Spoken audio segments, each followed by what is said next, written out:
আসসালামু আলাইকুম। সবাই কেমন আছেন? আশা করি আল্লাহর রহমতে সবাই ভালো আছেন। আজকে কি রান্না করবো তা নিয়ে ভিডিওটা থাকতেছে। এখানে পিঁয়াজ, টমেটো, কাঁচামরিচ কাইটা নিছি। এখানে পিঁয়াজগুলা ভাইজা নিছি। পরিমাণ মতো পানি দিয়া নিতেছি। এখানে গুড়া মাছ রান্না করবো, চেলা মাছ। এই যে পরিমাণ মতো হলুদ, আদা রসুন আগেই আদা রসুন দিয়ে নিছি। ধইন্যার ফাঁকি, মরিচের ফাঁকি এগুলা দিয়া কষায় নিমু।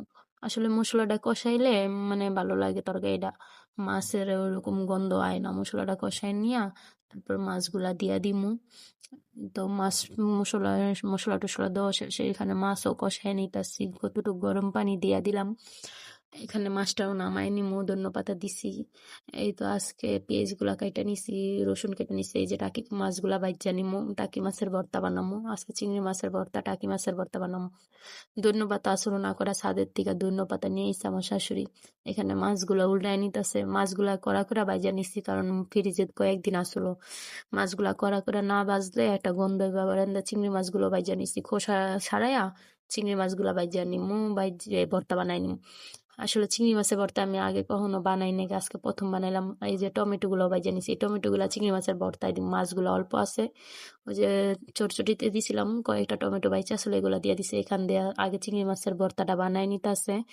এই তো চিংড়ি মাছের ভর্তা বানানো শেষ, এখন টাকি মাছের ভর্তা বানাবো। আসলে আমি টাকি মাছের ভর্তা ওইরকম পছন্দ করি না, এই কারণে চিংড়ি মাছের ভর্তা বানাইতে বলছি আমার শাশুড়িরে। এখান দিয়ে এই যে ধন্যপাতা, আসলে ধন্যপাতা দিতে মনে আসলো না, এসে পরে আবার ধন্যপাতা দিয়ে দিছে।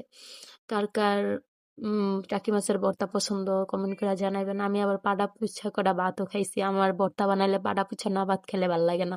আমার পাডা পুছা ভাত অনেক পছন্দ। আসসালামু আলাইকুম। সবাই কেমন আছেন? আশা করি আল্লাহর রহমতে সবাই ভালো আছেন।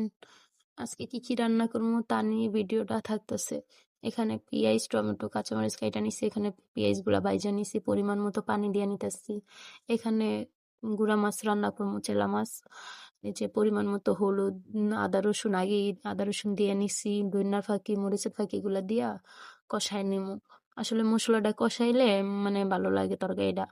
মাছের ওরকম গন্ধ আয় না। মসলাটা কষায় নিয়া তারপর মাছগুলা দিয়া দিমু। তো মাছ মসলা মসলা টসলা দেওয়া শেষে এখানে মাছও কষায় নিতাছি। কতটুকু গরম পানি দিয়া দিলাম। এখানে মাছটাও নামায় নিমু, ধন্যপাতা দিছি। এই তো আজকে পেঁয়াজগুলা কাইটা নিছি, রসুন কেটে নিছি। এই যে টাকি মাছগুলা বাইজ্জা নিমু, টাকি মাছের ভর্তা বানামু। আজকে চিংড়ি মাছের ভর্তা, টাকি মাছের ভর্তা বানামু। ধন্যপাতা আচরণ না করা ছাদের থেকে ধন্যপাতা নিয়ে এসে আমার শাশুড়ি। এখানে মাছগুলা উল্টায় নিতেছে। মাছগুলা কড়া করে বাইজা নিছি, কারণ ফ্রিজে কয়েকদিন আসলো। মাছগুলা কড়া করে না বাজলে একটা গন্ধ ব্যাপার। চিংড়ি মাছগুলো বাইজা নিছি, খোসা ছাড়াইয়া